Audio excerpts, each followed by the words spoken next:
நான் சொல்லுவேன்னா, தோழர் மாவோ எழுதிய உனான் விவசாய புரட்சி அந்த கழகத்தை பற்றி ஒரு ஆவணம் இருக்குது. அந்த ஆவணத்தில் தான் உங்களுக்கு புரட்சி என்பது ஒரு மாலை நேர விருந்தோ ஓவியம் வரைவதோ போல இல்லை, ஒரு ஒரு அமைப்பு இன்னொரு அமைப்பை தூக்கி எறிவது, அது ஒரு பலாத்காரமான நடவடிக்கைன்னு சொல்லியிருப்பாரு. அந்த அந்த ஆவணத்தை நீங்கள் படிக்கணும்.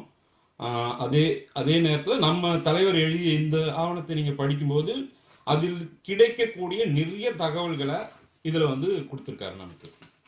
இப்போ முதல்ல வந்துட்டு அதிகாரம்னா என்ன, அந்த அந்த அதிகாரத்தை வந்துட்டு எப்படி நாம் பெறுவது, அமைப்பாக ஏன் மக்கள் திரளணும், அதிகாரம் பற்றின இது, அப்புறம் அரசியல் படுத்துதல்னா என்ன, அரசியல் படுத்துதலில் வந்துட்டு ஒரு ஒரு தனி நபரை அரசியல் படுத்தும் போது அவன் எப்படி தனியாக ஆளுமையாக உருவாகிறான். ஆளுமையாக உருவாக வேண்டியது தான் நமக்கு முக்கியம். ஒவ்வொரு தனி மனிதனும், நீங்கள் அமைப்பு அப்படின்னா அந்த அமைப்புக்குள்ளே மந்தையாக போய் சேர்றது கிடையாது. ஒவ்வொரு தனி மனிதனும் ஒரு ஆளுமையாக உருவாகணும். அந்த ஆளுமையாக உருவாக்குறதுக்கான வேலையை தான் அந்த அமைப்பு செய்யணும். அந்த அமைப்பு ஏன் உருவாகணும் அப்படின்றது தான் வந்து இந்த புத்தகம் சொல்லுது. இந்த புத்தகம் வந்து கிட்டத்தட்ட ஒரு 58 அத்தியாயங்கள் இருக்கின்றன. இந்த 58 அத்தியாயங்களில் முதல் 5 அத்தியாயங்களை எடுத்து நான் வந்து உங்களுக்கு பேச போகிறேன். எனக்கு என்ன புரிஞ்சது இந்த புத்தகத்திலேருந்து அப்படின்றத நான் பேச போகிறேன். முதல் அத்தியாயம் வந்து மக்கள் திரட்சியும் பரிணாம வளர்ச்சியும். இது வந்து மார்க்ஸ் எங்கெல்ஸ் முக்கியமாக அரசு, குடும்பம், தனி சொத்து, அரசு உருவாக்கம்னு ஒரு புத்தகம் இருக்குது. அந்த புத்தகத்தை மொத்தமாக சுருக்கி ஒரு 5 பக்கங்களில் இதை கொடுத்துருக்காருன்னு தான் நான் சொல்ல முடியும். அந்த புத்தகமும் நீங்கள் படிக்கணும். அதை படிக்க வாய்ப்பு இல்லைன்னா இந்த ஒரு கட்டுரையை படிச்சுட்டா போதும் உங்களுக்கு. எப்படி வந்துட்டு ஒரு ஒரு அரசு உருவாகுது, எப்படி குடும்பம் உருவாகுதுன்றதை பற்றி சொல்லியிருக்காரு. அதாவது பரிணாம வளர்ச்சி போக்கில் ஒரு ஒரு மனுஷன் வந்து உதிரியாக வாழ முடியாது, தனியாக வாழ முடியாது. அவன் ஒரு சமூக விலங்கு தான். விலங்குகள் எல்லாமே மேக்சிமம் சமூகமாக தான் வாழும். வெகு சில உயிரினங்கள் தான் வந்து தனித்து வாழ்ந்து போகிறது. அதுவும் ஒரு குடும்பன்ற ஒரு சின்ன அமைப்பாக இருக்கும். அந்த குழந்தை பெற்றுக்கிற நேரத்தில் மட்டுமாவது, குட்டி பெற்றுக்கிற நேரத்தில் மட்டுமாவது ஒரு ஒரு அமைப்புக்குள்ளே வந்து அந்த உருவாக்கிட்டு போயிடும். மேக்சிமம் எல்லா விலங்குகளும் வந்து சமூக விலங்குகளாக தான் வாழும். மந்தையாக வாழும், இல்லை ஒரு குடும்ப அமைப்புக்குள்ளே வாழும். இது மாதிரி வாழ்கிற மிருகங்கள் தான் நிறைய. அப்போது இந்த மாதிரி உயிரினங்கள்லாம் வந்து இயற்கையாக கூடி வாழ்கிறது தான் உயிரினங்களோட பண்பு. அந்த பண்புலேருந்து வந்த மனிதன் வந்து காட்டு மனுஷனாக இருந்து வேட்டையாடிட்டு வந்து அதுக்கப்புறம் ஒரு ஒரு பண்பட்ட நிலையை அடையும் போது, சிந்தனை உருவாகும் போது அவன் வந்து எப்படி குடும்பமாக உருவாகலாம் அதை பற்றி, மந்தையாக விலங்குகள் திரள்வது போல் பெருங்கூட்டமாய் மனிதனும் ஒரு பொது பண்பின் அடிப்படையில் திரளுகிறான். ஏதோ நம்ம சர்வைவல் தான் எல்லாருக்குமே ரொம்ப முக்கியம். ஒரு விலங்கினம்னு இருந்தால் சர்வைவ் ஆகணும். அந்த சர்வைவ் ஆகிறதுக்கு தனியாக சர்வே ஆகிறதோட கூட்டமாக சர்வைவ் ஆகிறது தான் வந்துட்டு எந்த விலங்கு இனத்துக்குமே நல்லது. ஏன்னா என்ன success rate, survival success rate வந்து கூட்டமாக இருக்கும்போது தான் அதிகப்படுது. அப்போது மனிதன் வந்து அப்படி ஒரு கும்பலாக சேர்றான். கும்பலாக சேரும்போது அந்த முயற்சி, அந்த கும்பலாக சேர்ற அந்த முயற்சியில் வந்து நெறிப்படுத்துதல், மனிதன் கூடி வாழும் போக்குகள் நெறிப்படுத்துதல்லாம் உருவாகுது. வளர்ச்சி.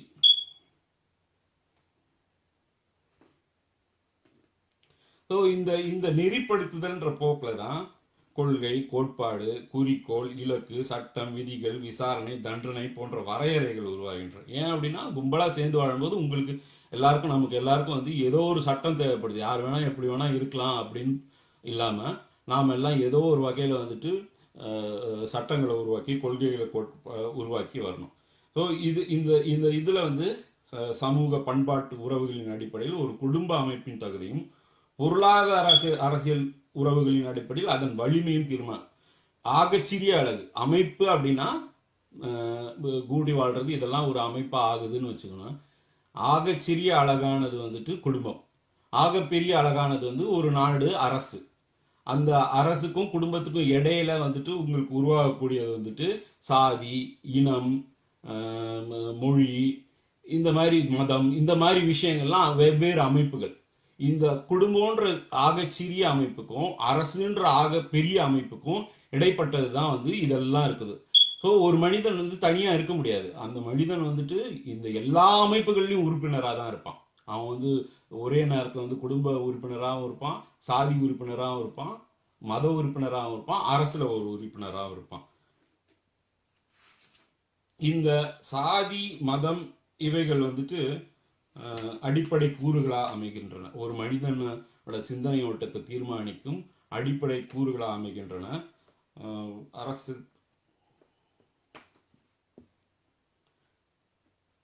ஸோ இந்த இந்த இனம் இனம் அப்படின்றது வந்துட்டு ஒரு முக்கியமான கூறா தலைவர் பார்க்குறாரு. இனம்ன்றது வந்து மொழி வழியான இனம், அது வந்து மனிதனை ஒருங்கிணைக்கும் அப்படின்னு பார்க்குறாரு. அந்த இனம் வந்து தேசிய இனமாக உருவாகும். தேசிய இனம் அப்படின்றது வந்துட்டு இந்தியான்றது ஒரு தேசிய இனம் கிடையாது. தமிழர்கள், மலையாளிகள் இவங்கெல்லாம் ஒரு தேசிய ஒரு பண்பாட்டு கூறின் அடிப்படையில் இந்த இனம் என்பது உருவாகி மொழின்றது ஒரு முக்கியம். இதை ஸ்டாலின் கூட சொல்றாரு, மொழின்றது மிக முக்கியமான இன உருவாக்கத்தோட அடிப்படை பண்பு அப்படின்னு சொல்றாரு. அந்த இனம் வந்து ஒரு தேசிய இனமாக உருவாகும். இந்தியான்றது வந்து ஒரு பல்தேசிய இன கூட்டமைப்பு தான். அதுல வந்துட்டு இப்போதான் ஒரு முக்கியமான இடத்துக்கு வர்றாரு. அது வந்து வர்க்கம்ன்ற அமைப்பு, அதுவும் ஒரு கூறு தான். வர்க்கம்ன்ற அமைப்பும் ஒரு கூறு தான். இதுல வந்துட்டு வர்க்கம் வந்து ஆளும் வர்க்கம், ஆளப்படும் வர்க்கங்கள், 2 வர்க்கங்களாக மட்டுமே இருக்கும். மொழியில வந்து குடும்பம் வந்து நிறைய இருக்கும், மொழி நிறைய இருக்கும், இனம் நிறைய இருக்கும், எல்லாமே நிறைய இருக்கும். ஆனா வர்க்கம் மட்டும் 2 தான். ஒன்று ஆளும் வர்க்கம், இன்னொன்று ஆளப்படும் வர்க்கம். இந்த ஆளும் வர்க்கத்துக்குள்ள நிறைய போட்டி, பகை முரண்பாடுகள்லாம் இருந்தாலும் உழைக்கும் வர்க்கத்துக்கு எதிராக அணிதிரள்வது மிக எளிதாக நிகழ்ந்துவிடும். அவங்களுக்குள்ள ஆளும் வர்க்கங்களுக்குள்ள வந்துட்டு எல்லாரும் கூட்டு போட்டுப்பாங்க அப்படின்றத வந்துட்டு மிக தெளிவாக சொல்றாரு. இதை பத்தி இன்னும் அதிகமாக விளக்கி அடுத்தடுத்த அத்தியாயங்களில் கொண்டு போறாரு. அது என்ன அப்படின்னா, உழைக்கும் வர்க்கங்கள் வந்து பல்வேறு விதங்களாக பிரிந்து கிடைப்பார்கள். அவர் சாதியாக இருப்பான், மதமாக இருப்பான், வெவ்வேறு வகையான இடங்களில் பிரிந்து கிடப்பார்கள். அதே மாதிரி தான் ஆளும் வர்க்கமும் பிரிந்து தான் இருக்கும். ஆனால் உழைக்கும் வர்க்கத்தின் மீது அடக்குமுறை செலுத்துவது என்பது வந்து விட்டால் ஆளும் வர்க்கம் எல்லாம் எல்லா இடத்துலையும் ஒன்று கூட்டிடுவானுங்க. அவன் இந்துவாக இருக்கலாம், முஸ்லீமாக இருக்கலாம். இன்னைக்கு நல்லா பார்த்தீங்கன்னா சவுதி அரேபியாவுக்கும் ஒரு இந்தியாவுக்கும் இருக்கிற ஒரு உறவு நிலையை பாருங்க, அரசாங்க மட்டத்தில் இருக்கிற உறவு நிலையை பாருங்க. அப்புறம் இவன் தான் பீஃப் எக்ஸ்போர்ட்லாம் பண்ணின்னு இருக்கான் நிறைய.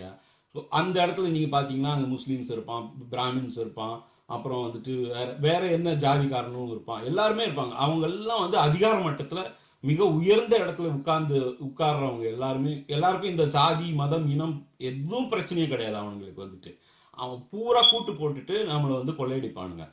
இந்த உழைக்கும் வர்க்கத்துக்கு தான் இந்த ஜாதி மதம் இனம் எல்லாம் பெரிய பிரச்சனையா தெரியும்.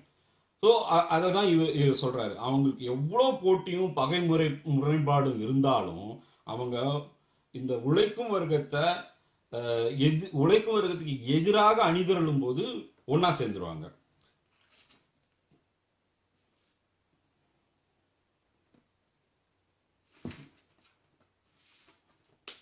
ஆக மனிதர்கள் வந்துட்டு இந்த மாதிரி பல்வேறு அமைப்புகள்ல இருக்கும்போது மனிதன் தனியாகவே இயங்க முடியாத ஒரு நிலை தொடரும் போது மனிதர்கள் வந்து நாம அமைப்பாகணும் அப்படின்றதுக்கு தான் இந்த அத்தியாயம் வந்து பேசுது.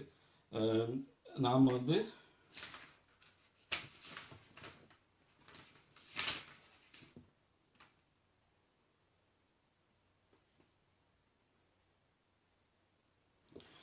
இப்படி உழைக்கும் வர்க்கம் வஞ்சிக்கப்படும் போது நாம் வந்து அமைப்பா திரள வேண்டியது இருக்குது.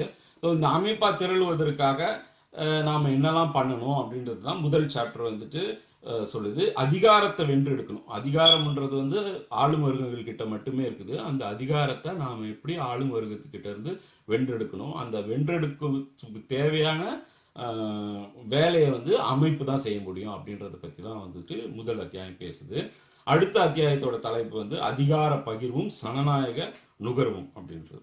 இப்போ வலியவர்கள் அமைப்பாக திரள்வது மிகவும் எளிமையானதும் இயல்பானதும் ஆகும் அப்படின்னு எழுதுறாரு. அதாவது வலியவர்கள் அமைப்பா அவங்க திரண்டுவாங்க, அமைப்பா தான் இருக்கிறாங்க, அமைப்பா திரள்வாங்க அப்படின்றது ரொம்ப ஈஸியான இருக்கும்.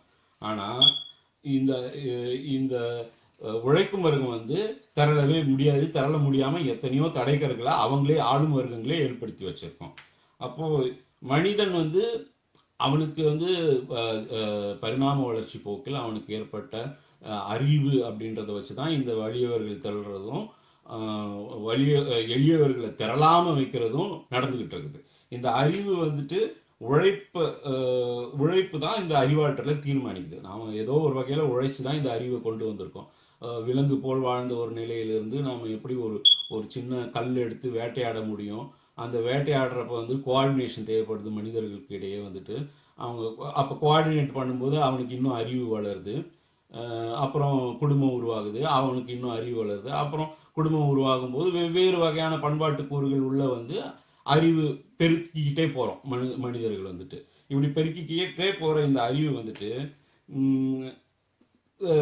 இருக்கும்போது ஒரு ஒரு சமயத்தில் வந்துட்டு சமூகத்தில் வந்துட்டு உபரி உற்பத்தி நடக்குது. உபரி உற்பத்தினா நீங்கள் தேவைக்கான உழைப்பை செலுத்தி தேவைக்கு உங்களுக்கு உணவு கிடைச்சிக்கிட்டு இருந்த காலத்தை தாண்டி வேளாண் சமூகம் உருவாகும் போது தான் உங்களுக்கு வந்துட்டு உபரி அப்படின்ற ஒரு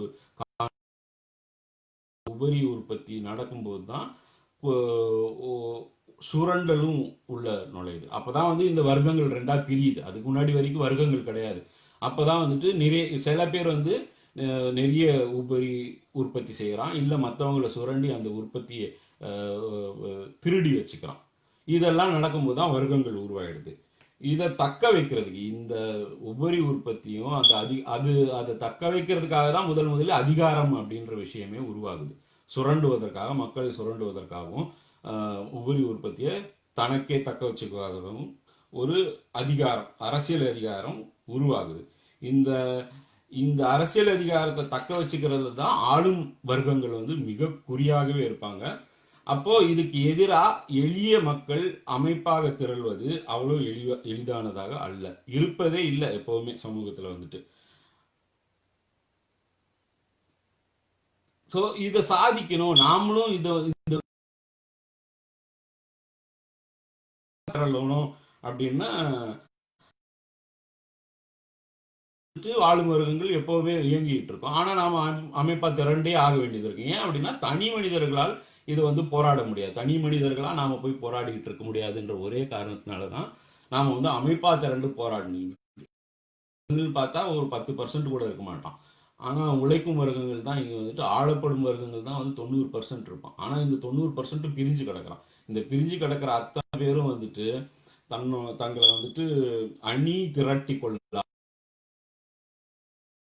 உருவாகாமல் இவங்களால போராடவே முடியாது. அப்படி போராட ஆரம்பிக்கும் போது, அமைப்பா திரளும் போது ஆளும் வர்க்கங்கள் வந்துட்டு உங்க மேல அடக்குமுறையவும், அந்த அடக்குமுறைக்கு பேர் தான் பாசிசம்.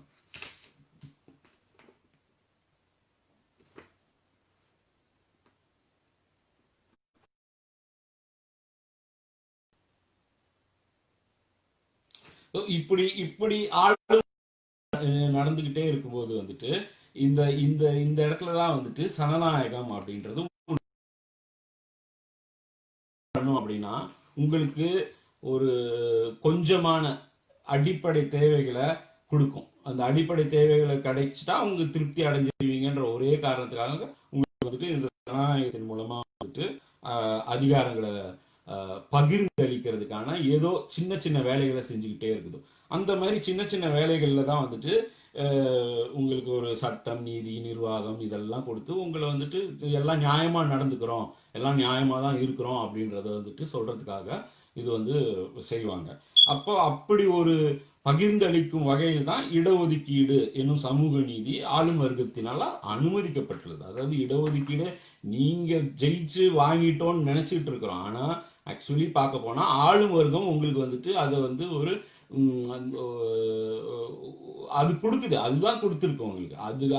அது கொடுக்கறதுக்கு காரணம் என்ன அப்படின்னா இங்க புரட்சி வெடிச்சிடக்கூடாது அப்படின்றதுக்காக தான்.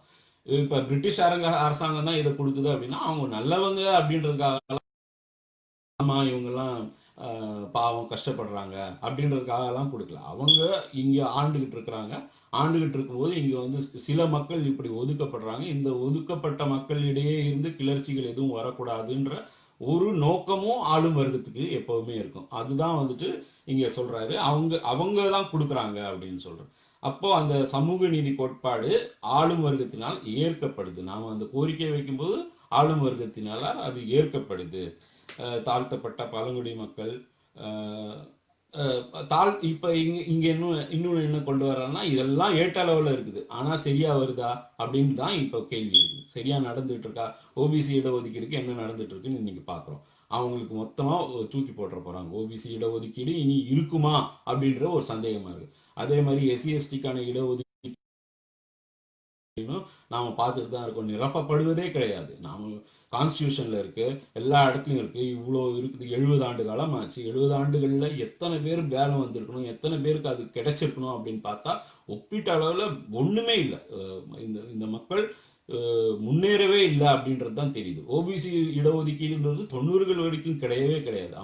அவங்களுக்கான எஸ்சி எஸ்டிக்காவது ஓரளவுக்கான பங்களிப்பு கிடைச்சது. கொஞ்சமா முன்னேறி வரதுக்கான வாய்ப்பு கொடுத்தாங்க. ஆனா ஓபிசி மக்களுக்கு வந்து எந்த வகையான இதுவுமே 90கள் வரைக்கும் கிடையாது. 90களுக்கு அப்புறம் அவங்களுக்கு கிடைச்சதுக்கு பிறகும் கோர்ட்டு கேஸுன்னு போய் மத்திய 90களுக்கு பின்புதான் வந்து அவர்களுக்கு வந்து இடஒதுக்கீடு ஓரளவுக்கு கிடைக்க ஆரம்பிச்சு. அதையும் தடுக்கிறதுக்கு இப்ப வந்துட்டு உயர் வர்க்கத்திற்கான இடஒதுக்கீடை கொண்டு வந்துட்டாங்க.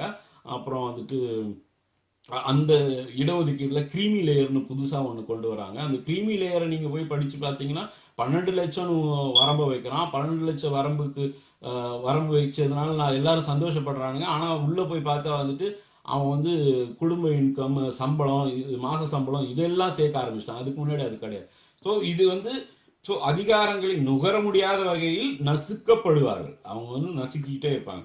அப்ப ஆளும் வர்க்கத்தின் ஆதிக்கத்துக்கு எதிராக, அடக்குமுறைக்கு எதிராக, சுரண்டலுக்கு எதிராக உழைக்கும் மக்கள் ஒரு அரசியல் சக்தியாக அணிதிரள வேண்டும் அப்படின்றார். அந்த அரசியல் சக்தியை தான் நாம வந்து பார்க்கணும். அந்த அதிகாரத்தை வென்றெடுக்கணும் அப்படின்றாரு. அந்த அதிகாரம்னா என்ன அப்படின்னா அது வந்து தலைவர் வந்து சொத்து அப்படின்னே சொல்றாரு. அது ஒரு பொது சொத்து அப்படின்னு சொல்றாரு. வீடு, நிலம், ஆடு, மாடு, தானியம், பணம் போன்ற சொத்துக்களை போல் அதிகாரமும் ஒரு வகை சொத்தே ஆகும். அந்த சொத்தை நாம எல்லாருக்கும் பகிர்ந்தளிக்கணும் அப்படின்னு சொல்றாரு. அடுத்ததுல வந்து நாடாளுமன்ற ஜனநாயகம், புரட்சிகர ஜனநாயகமும் அப்படின்னா என்ன அப்படின்ற அடுத்த தலைப்புல விளக்குறாரு வந்துட்டு. ஸோ இந்த அதிகாரத்தை வென்றெடுக்கிறது எப்படி, இந்த அமைப்பாகுதல் எப்படி அப்படின்றதுல தான் வந்துட்டு மனிதர்கள் கூடி கூடி பேசி ஏதோ ஒரு வகையில் நாடாளுமன்ற ஜனநாயகம்னு ஒன்று கண்டுபிடிச்சிருக்கோம். தேர்தல் வாக்கு செலுத்தி இவங்களெல்லாம் அங்கே கொண்டு போய் உட்கார வைக்கிறது. அப்புறம் புரட்சிகர ஜனநாயகம்ட்டு நிறைய இடத்துல இருக்கணும். இது வந்து குடிமக்கள் ஆகியவற்றின் தன் உற்பத்தி ஆற்றலே ஆட்சி அதிகாரம் என்னும் அரசியல், தன் உற்பத்தி ஆற்றலே ஆட்சி அதிகாரம் என்றும் அரசியல் அதிகாரம்னு சொல்றாரு. ஒரு ஒரு ஒரு மனிதனுக்கான குடியுரிமை எப்படி உரிமை அமையுதோ அதே போல அவனுடைய பங்களிப்பினால் உருவாகிருக்கும் அரசியல் அதிகாரம் அவனுக்கான நுகர்வு உரிமை. இது சொல்றாரு. என்ன அப்படின்னா எப்படி வந்து குடிமக்களுக்கான குடிமகனா இருக்க வேண்டிய ஒரு உரிமை இருக்குதோ அதே மாதிரி அவனுக்கு வந்து நுகர்வு உரிமையும் அந்த ஆட்சி அதிகாரம் குடிமக்கள் மூலமா தான் கொண்டு போய் கொடுக்கப்படுது. அந்த ஆட்சி அதிகாரத்தை நுகரும் உரிமையும் ஒரு மனிதனுக்கு வேண்டும் அப்படின்னு சொல்றாரு. ஒரு பொருள் அல்லது சொத்தின் மீதான நுகர்வு உரிமையானது அதன் மீது உடைமைத்துவத்தையும் உருவாக்குகிறது. அப்போ இதுல வந்து வீடு, நிலம் போன்றதெல்லாம் வந்துட்டு தனி உரிமை, தனி சொத்து அப்படின்னு சொன்னா, அதே மாதிரி அதிகாரம் வந்து ஒரு தேசம் முழுக்க இருக்கிறதுனால அது வந்து ஒரு பொது உடைமை ஆகுது அப்படின்னு சொல்றாரு. இந்த பொது உடைமை கூட்டுறவின் அடிப்படையில் செயல்பட வேண்டும் அப்படின்றாரு. அரசியல் கட்சியாக, அரசியல் சக்தியாக அணிதிரலாம் எனவும் ஓரளவுக்கு வாய்ப்புகளை உருவாக்கி தருவதன் மூலம் தேர்தல் ஜனநாயகம். அடுத்து இது வந்து இந்த சமூக, அரசியல், பொருளாதார கட்டமைப்பின் அடித்தளங்களில் குறிப்பிடும்படியான பாதிப்பை உருவாக்கும் வகையில் ஒரு நாடாளுமன்ற ஜனநாயகம் போகுது. எப்படின்னா நாம் வந்துட்டு ஏற்கனவே நிறுவப்பட்டுள்ளது இந்த அரசியல், பொருளாதாரம், சமூகம், இந்த கட்டமைப்புலாம் இருக்குது. இந்த கட்டமைப்புக்குள்ளே வந்துட்டு ஒரு ஜனநாயக முறையாக போகணும் அப்படின்றனால நாடாளுமன்ற ஜனநாயக முறை உருவாக்கப்படுகிறது. இந்த அரசியல் அதிகாரத்தை வந்துட்டு ஜனநாயக முறையில் கொண்டு போகிறாங்க. அதே போல் நமக்கு வந்து அதிகார பகிர்வு கிடைக்கணும், அதிகார வென்றெடுப்பு, இது ரெண்டும் ரொம்ப முக்கியமான இது. அதிகாரம் வென்றெடுக்கிறது வந்து நாடாளுமன்ற ஜனநாயக முறையில் செய்ய முடியுமா அப்படின்னு நிறைய பேருக்கு சந்தேகம் தான். ஆனால் அதுதான் இன்னைக்கு நமக்கு கொடுக்கப்பட்ட ஒரு வழியாக இருக்குது. அந்த வழியில் போய் நாம் எப்படி வந்துட்டு அதிகாரத்தை வென்றெடுக்கணும் அப்படின்றதுக்கு ஒரு ஒரு இடத்துக்கு போகிறோம். ஆனால் இந்த அதிகாரத்தை கொண்டு போவது சில இடங்களில் சில நாடுகளில் புரட்சி நடக்கும். இந்த புரட்சி வந்துட்டு புரட்சிகர ஜனநாயகம்னு சொல்லுவாங்க. அது வந்து ஆயுதம் ஏந்தி போராடுற ஆயுத குழுக்கள், விடுதலை புலிகள் மாதிரி குழுக்கள், இவங்கெல்லாம் வந்துட்டு புரட்சிகர ஜனநாயகத்துக்கு போவாங்க. அதுவும் மக்கள் திரள் அமைப்பு தான். அந்த அமைப்பும் வந்துட்டு சில குறுங்குழுவா உருவானாலும் அந்த குறுங்குழுக்கள் எல்லாம் வந்துட்டு சேர்ந்து சேர்ந்து ஒரு அமைப்பை உருவாக்குறதுக்கும் அதிகாரத்தை அவங்களும் மக்களுக்கான அதிகாரத்தை வென்றெடுக்க தான் வந்து குறுங்குழுவாக சேர்றாங்க. அப்படி சேர்ந்து போய் அமைப்பு உருவாக்குறாங்க. ஸோ இந்த ரெண்டு அமைப்பு, ஒன்று ஜனநாயக அமைப்பு இருக்குது, இன்னும் புரட்சிகர அமைப்பு இருக்குது. இதுவும் ரெண்டுமே மக்களுக்கான அமைப்பு தான். இந்த ரெண்டு அமைப்புலையும் வந்துட்டு ஏதோ ஒரு அமைப்பை நாம் தேர்ந்தெடுக்க வேண்டியது இருக்குது. ஆனால் நமக்கு அமைப்பு வந்து ஜனநாயக அமைப்பு தான். நாம் வந்து இங்கே ஆயுதம் ஏந்தி போராடுறதுக்கோ அதுக்கான இன்னும் சரியான அடிப்படைகள் உருவாகவில்லை. ஆயுதம் ஏந்தி போராடி தான் இங்கே வென்றெடுக்கணும் அப்படின்ற மாதிரி மாவோயிஸ்ட் குழுக்கள்லாம் இருக்குது. அதை சுட்டி, ஆனால் அந்த மாவோயிஸ்ட் குழுக்கள் மீது கடுமையான ஒடுக்குமுறைகள் இருக்குது. ஏன் அப்படின்னா அவங்க வந்து இன்னும் மக்கள் திரளாக உருவாகலை. மக்கள் அமைப்புகள் அந்த அமைப்புக்குள்ளே வந்து போய் சேரலை. இன்னும் மக்களோட ஆதரவு அவங்களுக்கு கிடைக்கல. அதனால அவங்க மேலே நடக்கிற இந்த கடுமையான ஒடுக்குமுறைகளை அவங்களால சந்திக்க முடியாமல் போகுது. ஸோ நமக்கு கிடைச்சிருக்கிற ஒரே வாய்ப்பு பாபா சாஹேப் அம்பேத்கர் நமக்கு செஞ்சு கொடுத்துருக்கிற இந்த கான்ஸ்டியூஷனல் அமைப்பு தான். இந்த அமைப்புக்குள்ளே தான் நாம் வந்து போராட அரசியல் அதிகாரத்தை ஒரு நுகர்வு பொருளாக பார்த்து அந்த நுகர்வு பொருள் நம்ம எல்லோருக்கும் வந்து சேரணுன்றதை வச்சு நாம் போய் ஒரு அமைப்பாக திரள வேண்டியது இருக்குது.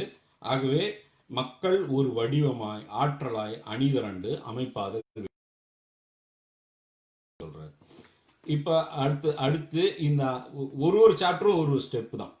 தலைவர் எழுதியிருக்கிற இந்த நூலை பார்க்கும்போது அடுத்த ஸ்டெப்புக்கு கொண்டு போகும்போது அடுத்து அமைப்பியலும் கருத்தியலும் அமைப்பாக உருவாகும் போது அமைப்புக்குள்ளே என்ன நடக்குது அப்படின்றதுலாம் வந்துட்டு சொல்ற நடைமுறையில் உள்ள சமூக பொருளாதார அரசியல் கட்டமைப்புகளையும் அவற்றின் போக்குகளையும் அறிந்து கொள்ளவோ ஆய்ந்து பார்க்கவோ வாய்ப்பும் இல்லாத வலுவும் இல்லாத ஒரு வர்க்கம் தான். ஏன் இதெல்லாம் வந்து ஒரு உழைக்கும் வர்க்கத்தால் ஆய்ந்து பார்க்க முடியல, ஏன் அறிந்து அப்படின்னா அதுக்கான எக்ஸ்பிளனேஷன் தான் இது. என்ன சொல்றாரு அப்படின்னா, அவனுக்கு உழைக்கிறது தான் வேலையா இருக்குது. அப்படிதான் ஆளுமருகங்களை அவனுங்க வச்சுக்கிட்டு இருக்கு. உழைக்கும் மக்களை எல்லாரையும் வந்துட்டு அவனுக்கு வந்து ஒருவேளை சோறு கிடைச்சாலே பெரிய விஷயமா இருக்குது. அந்த சோற்றுக்காக உழைப்பது மட்டும்தான் அவனோட வேலையா இருக்குது. அப்போ இதெல்லாம் எப்படி கற்றுக்குவான்? அவன் அதிகாரத்தை என்ன பண்ணுறது, அதிகாரம் நமக்கு கிடைச்சாதான் நமக்கு இங்கே இருந்து பூர்ண விடுதலை அப்படின்றதெல்லாம் சிந்திக்க விடாமே ஆளும் வர்க்கங்கள் உழைக்கும் மக்களை வச்சிருக்கு அப்படின்றத பற்றி தான் சொல்கிறாரு இதில் வந்துட்டு. இப்போ இந்த அமைப்பியலும் கருத்தியலும் அப்படின்னா அமைப்புக்குள்ள ஒரு மக்கள் அதிகாரத்தை வந்து அதிகாரத்திலிருந்து விலக்கப்பட்டுள்ள இந்த விளிம்பின மக்கள் உழைக்கும் வர்க்கம் எப்படி தங்களை வலிமைப்படுத்திக்கும். அது ரொம்ப சிக்கலான கடினமான ஒரு காரியம். ஆனால் எப்படி பண்ணணும் அப்படின்னா அப்படின்றத பற்றி தான் இதை சொல்கிறாரு. இதில் வந்து மிக முக்கியமான கருதுகோள் இந்த கட்டுரையில் வந்துட்டு ஆற்றல் பற்றி பேசுகிறாரு. எப்படி ஒரு பொருள் இன்னொரு பொருள் மீது வந்துட்டு செயல்பட்டு ஆற்றல்கள் உருவாகிறது. அந்த ஆற்றல் கொடுத்துட்டு இப்போ இந்த ஆற்றல் வந்துட்டு மனிதனுக்கு ஆற்றலை பயன்படுத்தி கொள்ள முடியுன்றதை பற்றி இதில் பேசுகிறாரு. இதில் வந்துட்டு மனிதன் வந்து எப்படி அவன் வந்து பரிணாம வளர்ச்சி மூலமாக வந்துட்டு தன்னோட ஆற்றலை பெருக்கி கொண்டான், தன் அறிவை பெருக்கி கொண்டான், போன சாப்டர்லேருந்து கொண்டு இதனால் மட்டும்தான் இயற்கையாக நிகழக்கூடிய ஆற்றல் பரிமாற்றங்களை மீறி செயற்கையாக ஆற்றல்களை உருவாக்க முடியும் அப்படின்றது வந்துட்டு இங்கே கொண்டு வராரு. ஸோ இந்த அமைப்பு என்ற வடிவம் அது ஏற்றுக்கொண்ட கருத்து என்கிற பொருளோடு இணைகிற போது தமது இலக்கை நோக்கிய பாய்ச்சலில் வெற்றி பெறுகிற அது ஏற்றுக்கொண்ட கருத்து என்கிற பொருளோடு இணைகிற போது தமது இலக்கை நோக்கிய பாய்ச்சலில் வெற்றி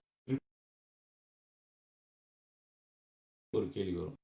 நம்மளோட ஏற்கனவே நம்ம பேசின மாதிரி இடஒதுக்கீடு ஒரு இலக்கு, சமூக நீதி ஒரு இலக்கு, பார்ப்பன சமூக அமைப்பை தகர்த்து எறிவது ஒரு இலக்கு, சாதி அமைப்பை தகர்ப்பது ஒரு இலக்கு, இது மாதிரி பெண் விடுதலை பெறுவது ஒரு இலக்கு அப்படின்னு வெவ்வேறு இலக்குகள் இருக்கும். இந்த இலக்குகளுக்கு நீங்கள் எப்படி பெற்றெடுக்க முடியும்? இலக்கை நோக்கிய பாய்ச்சலில் வெற்றி பெறணும். அமைப்பு என்கின்ற வடிவம் இன்றியமையாததாகிறது.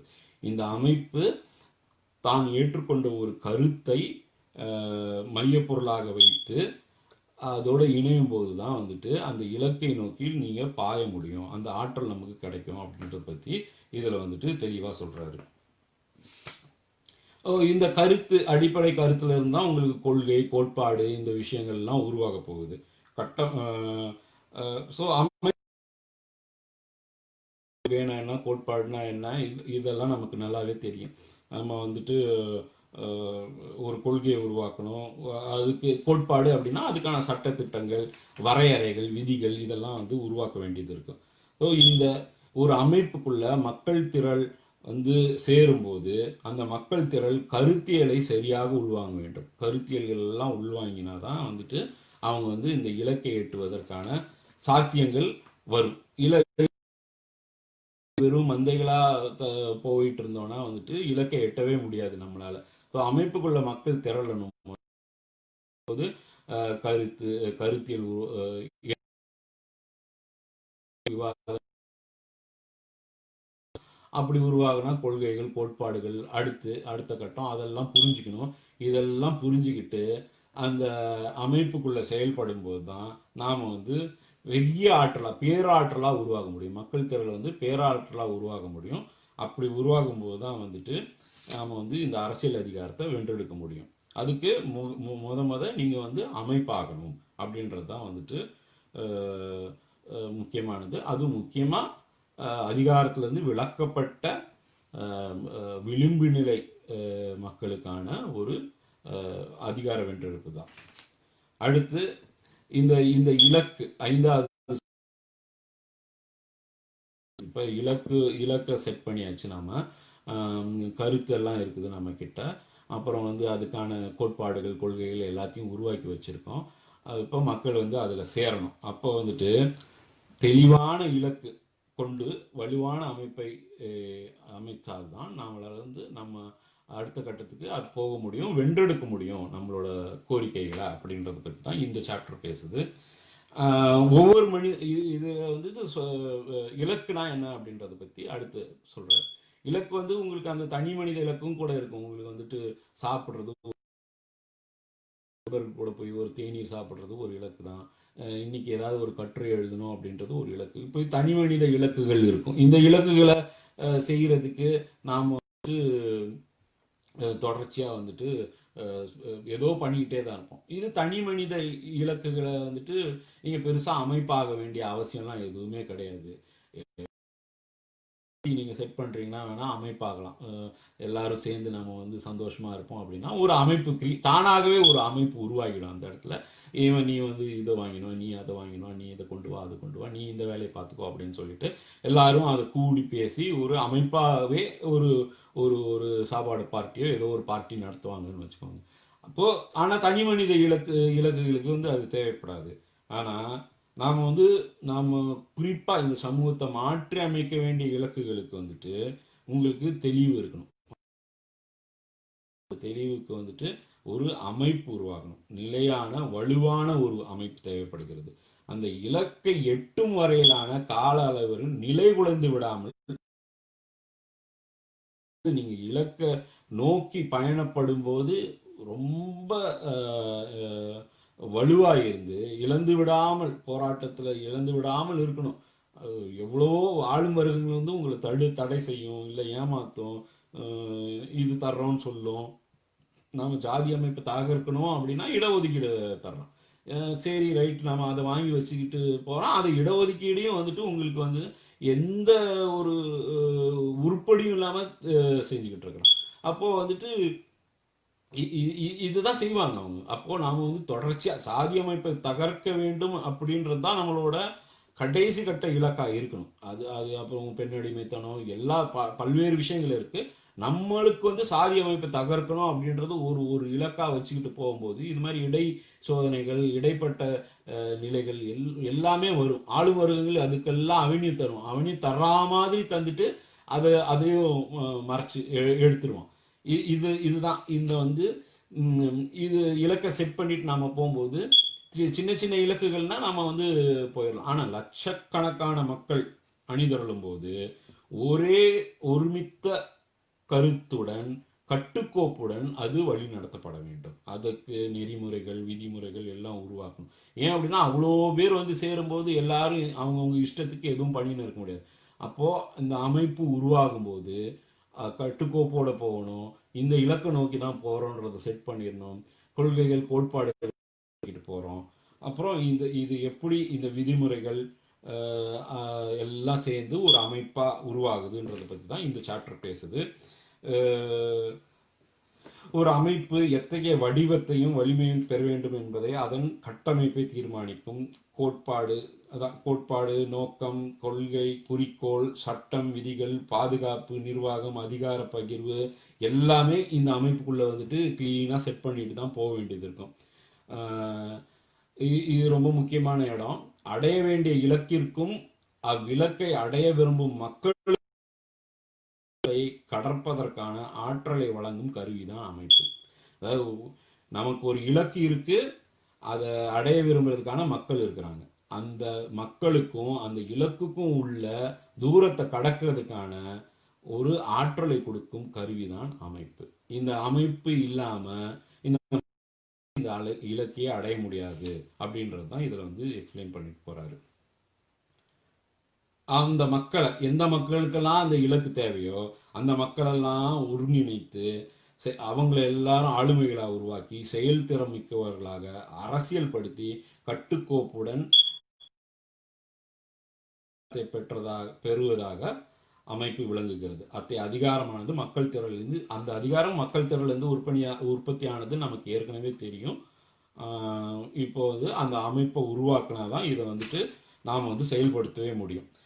இந்த ஆற்றல்கள், இத்தகைய ஆற்றல்களை வடிவம் பெற்று வலிமை பெற்று இயங்கும் ஒரு அமைப்பு கருத்தியல் வலிமையோடும் நிர்வாக வலிமையோடும் தன்னதிகார இது நிறைய எப்படி நிர்வாகம் செய்கிறது, தன்னதிகார வலிமை, ஜனநாயக வலிமை, பொருளாதார வலிமை, மக்கள் வலிமை, தலைமையின் ஆளுமை வலிமை, இப்படி பல்வேறு வலிமைகள் பல்வேறு பலங்கள் சேர்ந்தால்தான் வந்துட்டு இந்த ஆற்றலை வடிவுபடுத்தி நாம் வந்து நம்ம இலக்கை அடைய முடியும் அப்படின்றத பற்றி தான் இதில் பேசுகிறாரு.